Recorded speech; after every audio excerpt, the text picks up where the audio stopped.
Hello बच्चों, क्या हाल है। इस वीडियो में हम क्वाड्रेटिक इक्वेशन के बारे में ही बताएंगे।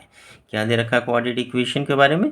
ए quadratic equation in the variable x is an equation of the form ax² + bx + c is equal to 0। कौन सी क्वाड्रेटिक इक्वेशन है ये। ax² + bx + c is equal to 0 where a b c are real number and a is not equal to 0। Real number कौन से होते हैं।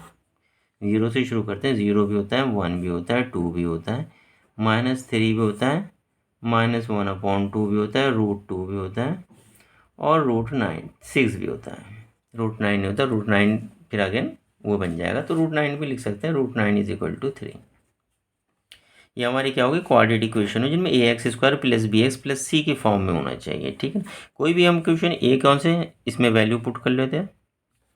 हम लिख सकते हैं x², चाहे इसके आगे 2 लिख दो, 2x² + 4x + 5 is equal to 0। ये हमारी क्वाड्रेटिक इक्वेशन है क्योंकि ए भी है, बी भी है, सी भी है, तीनों हैं। ठीक है ना। दूसरी ज़रूरी नहीं प्लस में हो, माइनस में हो सकती है, या x² भी लिख सकते हैं।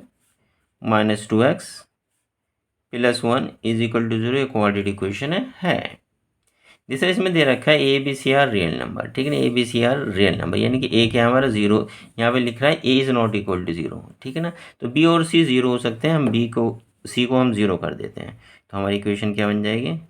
x² - 2x is equal to 0। क्या ये क्वाड्रेटिक इक्वेशन है। क्योंकि इसके अंदर c 0 है, a 0 नहीं है। a 0 नहीं होना चाहिए। x² - 2 is equal to 0। इसमें क्या क्या है, b इज इक्वल टू 0 है। इसमें क्या है, c इज इक्वल टू 0 है। ठीक है ना, तो ये भी हमारी क्या है क्वाड्रेटिक इक्वेशन। एक और हम इक्वेशन लेते हैं, इसमें a 0 कर लेते हैं। ठीक है ना, तो हम इसे कैसे लिखते हैं, ये हमारा 0 हो जाएगा। 4x + 5 is equal to 0। क्या ये हमारी क्वाड्रेटिक इक्वेशन है।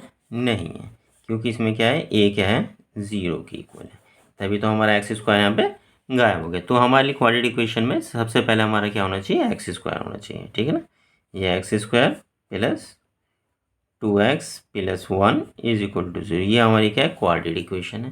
दूसरा होता है standard form of quadratic equation. Standard form of quadratic equation क्या होती है, यही standard form of quadratic equation है। bx + ax² + c is equal to 0। ये हमारी क्वाड्रेटिक इक्वेशन है। हम लिख सकते हैं 4x + 4x² - 5 is equal to 0। ये हमारी क्वाड्रेटिक इक्वेशन है बिल्कुल है। क्या ये स्टैंडर्ड फॉर्म में, स्टैंडर्ड फॉर्म में नहीं है, क्योंकि स्टैंडर्ड फॉर्म में क्या होना चाहिए, सबसे पहले x² होना चाहिए, फिर क्या होना चाहिए 4x होना चाहिए, फिर आपका c होना चाहिए इज इक्वल टू 0। ठीक है, अगर ये लिखा हुआ है 4x² + 4x is equal to 5, quadratic equation है स्टैंडर्ड फॉर्म में नहीं। स्टैंडर्ड फॉर्म में के लिए सी इस साइड होना चाहिए, उस साइड क्या होना चाहिए 0 होना चाहिए। ठीक है ना, स्टैंडर्ड फॉर्म पता चल गई। यही हमारी स्टैंडर्ड फॉर्म है क्वाड्रेटिक इक्वेशन की। फिर इसमें हम और सीखेंगे इसे सॉल्व करना क्वाड्रेटिक इक्वेशन को, यानी कि एक्स की वैल्यू फाइंड आउट करना। कौन सी एक्स की वैल्यू जिसमें इसे हम पुट करें तो आंसर क्या आना चाहिए, 0 आना चाहिए। हमने 9th क्लास में इस बीच वाली टर्म को स्प्लिट करना सीखा था, जैसे x²। 2x को हम कैसे लिख सकते हैं, x + x + 1 is equal to 0। यानी कि इनको दो हिस्सों में स्प्लिट करना होता है। दोनों को एडिशन क्या होना चाहिए, ये होना चाहिए, और मल्टीप्लिकेशन क्या होनी चाहिए, x × x is equal to x²। यानी इसे इसकी मल्टीप्लिकेशन के इक्वल होना चाहिए। x² की मल्टीप्लाई अगर 1 से करेंगे तो क्या आ जाएगा, x² आ जाएगा, और x की मल्टीप्लाई x से करेंगे तो क्या आ जाएगा, x² हो जाएगा। x में प्लस x करेंगे तो क्या हो जाएगा, 2x हो जाएगा। ठीक है ना, ठीक है ना। 2x के लिए हम ऐसे भी लिख सकते हैं 3x - x is equal to 2x। लेकिन 3x की हम x से मल्टीप्लाई करेंगे तो क्या बन जाएगा, 3x² बन जाएगा। लेकिन यहाँ पे हमारे पास 3x² नहीं है, तो हम ये इस तरह स्प्लिट नहीं करेंगे, स्प्लिट भी इस तरह से करेंगे कि दोनों कंडीशन हमारी क्या होनी चाहिए, सेटिस्फाई होनी चाहिए। फिर इसमें कॉमन x है तो x ले लेंगे, x + 1 बचा, इसमें कोई कॉमन नहीं होता तो 1 ले लेते हैं, x + 1 बचा इज इक्वल टू 0। तो x + 1 दोबारा हम कॉमन ले लेंगे, तो यहाँ भी क्या बचा, x बचा + 1 बचा इज इक्वल टू 0। इसका मतलब क्या हुआ, x + 1 इज इक्वल टू 0, दूसरा x + 1 इज इक्वल टू 0। तो x इज इक्वल टू -1 और x इज इक्वल टू -1 क्या आ गए आपके, इसके सॉल्यूशन आ गए। ठीक है, यहाँ तक आपके बात समझ में आ गई होगी। अभी 10th क्लास में हमें एक चीज़ और सिखाई गई है, इसी को हम ले लेते हैं x² + 2x + 1। x² + 2x + 1 = 0 solve करने के लिए। वो क्या दे रखा फार्मूला, x = -b प्लस और माइनस ये स्क्वायर रूट का निशान b² - 4a और c अपॉन 2a। हम इसे किससे कंपेयर करेंगे, ax² + bx + c से कंपेयर करेंगे = 0। तो a क्या है हमारा यहाँ पे 1 है, b क्या है यहाँ पे 2 है और c क्या है हमारे 1 है। इसी की वैल्यूज हम पुट कर देंगे इसके अंदर। तो x = -b क्या है 2 है, 2 लिख देंगे, फिर प्लस का निशान उसके नीचे माइनस का निशान, फिर स्क्वायर रूट का निशान, b² 2 का स्क्वायर 2 × 2 4 -4 a की वैल्यू क्या है 1 और c की वैल्यू क्या है 1, 4 × 1 = 4 1 आ जाएगा, 4 में 4 के क्या बचा 0 बचा, इंटू 2 a की वैल्यू क्या है 1 है। Then x = -2 plus minus square root of 4 - 4 = 0 upon 2, that is equal to x = -2/2 and plus minus 0।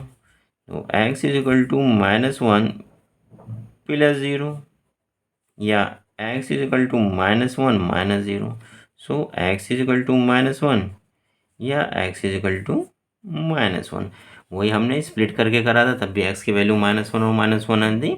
और ये हमारा एक फार्मूला है जिससे हम इसमें सॉल्व करेंगे जिस वक्त हमें मान लो कोई स्प्लिट नहीं हो रही है, ठीक है ना, यहाँ पे 6x दे रखा है और हमसे स्प्लिट ही नहीं होकर दे रहा, तो हम ये वाला फार्मूला यूज़ करेंगे, ठीक है ना। और b² - 4ac को हम क्या बोलते हैं, डिस्क्रिमिनेंट का बोलते हैं। एक वर्ड और आता है डिस्क्रिमिनेंट, ठीक है ना। b² - 4ac is called the discriminant of the quadratic equation because b² - 4ac determines करता है whether the quadratic equation ax² + bx + c = 0 has real roots or not। उसके रियल रूट्स होते हैं या नहीं होते हैं, ठीक है ना। ठीक है, a quadratic equation ax has two distinct real roots होंगे। कब होंगे, इफ b² - 4ac क्या होगा, बड़ा होगा 0 से, ठीक है ना।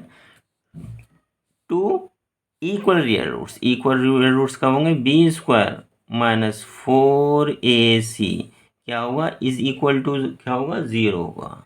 और तीसरी कंडीशन है b² - 4ac क्या होगा लेस देन 0 होगा। अगर वो 0 से छोटा होगा तो नो रियल रूट्स होंगे, कोई रियल रूट्स नहीं होंगे, ठीक है ना। अभी हम देख लेते हैं, कोई इक्वेशन देख लेते हैं। पहले हम देख लेते हैं x² + x + 1, ठीक है ना। तो b² मतलब यहाँ पे a क्या है 1, b क्या है 1 और c क्या है 1। तो b² ये मतलब 1 का स्क्वायर -4 इंटू ac, a क्या है हमारा 1 इंटू c क्या है हमारा 1। तो 1 - 4 = -3। So b² - 4ac is less than 0। ये क्या है लेस देन 0 आ गया, less than 0 real no real roots, क्योंकि माइनस में ये इमेजिनरी रूट्स आ जाते हैं, ठीक है ना। पहली वाली कंडीशन, तीसरी वाली कंडीशन सेटिस्फाई हो गई। दूसरा देख लेते हैं हम x² + 2x + 1। ये तो अभी हमने सॉल्व करा था। यहाँ पे a क्या है 1, b क्या है 2 और c क्या है 1।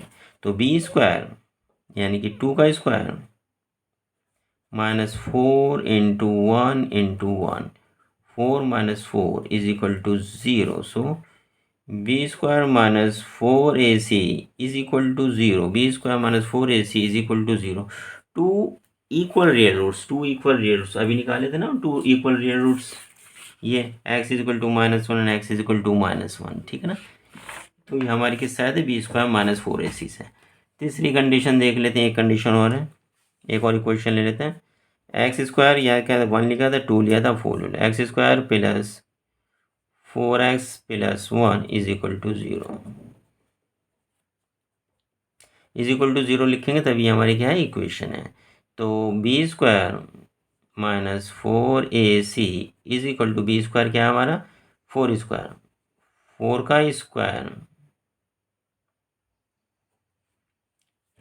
ठीक है, -4ac, -4 इंटू ए हमारा क्या है 1 है, इंटू सी क्या हमारा 1 है, 16 -4 इज इक्वल टू कितना का 12 आ गया। एंड यहाँ पे क्या होगा, is greater than 0, B square -4ac greater than 0। तो टू डिस्टिंक्ट रूट्स आ गई। यहाँ भी क्या है, इज इक्वल टू 0, यहाँ लेस देन 0। अब तीनों तीनों हो गए। यहाँ ग्रेटर देन 0 आ रहा है तो टू डिस्टिंक्ट रूट्स आ जाएंगे, आ रहा है तो उसे लेस देन आ रहा है तो क्या आ रहा है, हमारे इमेजिनरी रूट्स हो जाएंगे। ठीक है ना, आपके ये समझ में आ गया होगा जैसे हमने ये आपको समझाया था। यहाँ बी स्क्वायर -4ac 0 आ गया तो हमने क्या करा, वन में हमने यहाँ क्या करा, इसमें कुछ नहीं ऐड करना, ना ही ऐड करना ना ही सब्सट्रैक्ट करना। ठीक है ना, तो यहाँ पे बी स्क्वायर -4ac किसके बराबर है, 0 के बराबर है। ये था ना बी स्क्वायर -4ac 0, ना ही ऐड करना है ना ही सब्ट्रैक्ट करना है, तो हमारी क्या होंगी, दो इक्वल रूट्स होंगे। अगर बी स्क्वायर -4ac की वैल्यू अगर 4 आ जाती तो 4 एक बार 4 तो बाहर निकलता क्या, 2 निकलता, 2 एक बार ऐड करना हो तो 2 एक बार सब्ट्रैक्ट करना है, तो 2 डिस्टिंक्ट रूट्स आ जाते। अब बी स्क्वायर -4ac -3 आया था, -3 -3 इसकी वैल्यू माइनस में आएगा तो अंदर रूट के अंदर ही तो आएगा। यहाँ पे जब रूट के अंदर आएगा तो उसकी हम वैल्यू नहीं निकालेंगे। बाकी हम ये एक्सरसाइज 1.1 4.1 4.2 सॉल्व करते हुए देख लेंगे। ठीक है ना, फिर उसके बाद हमारे इस एक्सरसाइज में एक चीज़ और यूज़ होती है, कुछ फार्मूलेज यूज़ होते हैं। ठीक है ना, वो हम फार्मूलेज आपको आने चाहिए, नहीं आते हैं तो आप लिख लीजिए। a+b का होल स्क्वायर आपको पता होना चाहिए, a-b का होल स्क्वायर पता होना चाहिए, a² - b² का फार्मूला पता होना चाहिए, x + y कोई सी वेरिएबल ले लो इसका क्यूब का पता होना चाहिए, x - y के क्यूब का भी पता होना चाहिए। ठीक है ना, इतना ही बहुत है। चाहो तो x³ + y³ का फार्मूला भी लिख लो और x³ - y³। ये 10th क्लास में हमारे यूज़ होते हैं, ये फार्मूले में पता होना चाहिए। a+b का होल स्क्वायर किसके बराबर था, a² + 2 फिर ab + b²। इसमें देखो पहला स्क्वायर है तो यहाँ पे बीच में 2 आया है, पहला ए का स्क्वायर रहा, बी गायब रहा, फिर 2 A B single B B single फिर b²। ठीक है ना, यहाँ देखो फिर ये आ जाएगा अगेन a² -b है तो -2ab + b² इसलिए आया क्योंकि -b के -b से मल्टीप्लाई करें तो +b हो जाता है। a² - b² ये अलग फार्मूला है, a + b into a - b ये भी एक फार्मूला यूज़ होता है। x³ + y³ मतलब पहले का क्यूब कर लो, प्लस यहाँ स्क्वायर था 2 आया था, क्यूब आया तो 3 आएगा, 3 x³ था, एक वैल्यू कम कर दो x², y यहाँ पे 0 तो यहाँ पे y1 कर दो, प्लस 3 पहले क्यूब था फिर स्क्वायर आया फिर x, एक x और कम हो गया, यहाँ y0 था यहाँ y1 हुआ तो यहाँ y² कर दो, प्लस y³ x गायब कर दिया। ठीक है, y³ यहाँ y गायब था, सॉल्व खत्म। x - y का क्यूब x का क्यूब कर दो। ठीक है ना, फिर सिमिलरली प्लस यहाँ -3 x² y कर दो। साइन कौन सा लगेगा, क्योंकि -y यहाँ पे y क्या है सिंगल ही है तो यहाँ पे माइनस का साइन लगेगा। फिर 3x² सिमिलर कर लो, यहाँ क्या है माइनस का साइन किसका है, y का है, तो 2 बार y आया है तो y - y y × y y से y कटा क्या बचा y²। ठीक है, इसलिए प्लस का साइन आ जाएगा, -y³ क्योंकि अब y की मल्टीप्लाई किससे हो रही है, एक y से और हो रही है, तो 2 से 2 कट गए, एक रह गया तो -y³। ये माइनस की कभी कभी गलती हो जाती है, तो इस तरह से ना x³ + y³ का एक अलग ये फार्मूला है। ये फार्मूले चाहो तो आप इसे याद करो, चाहो ना करो, लेकिन कम यूज़ होते हैं।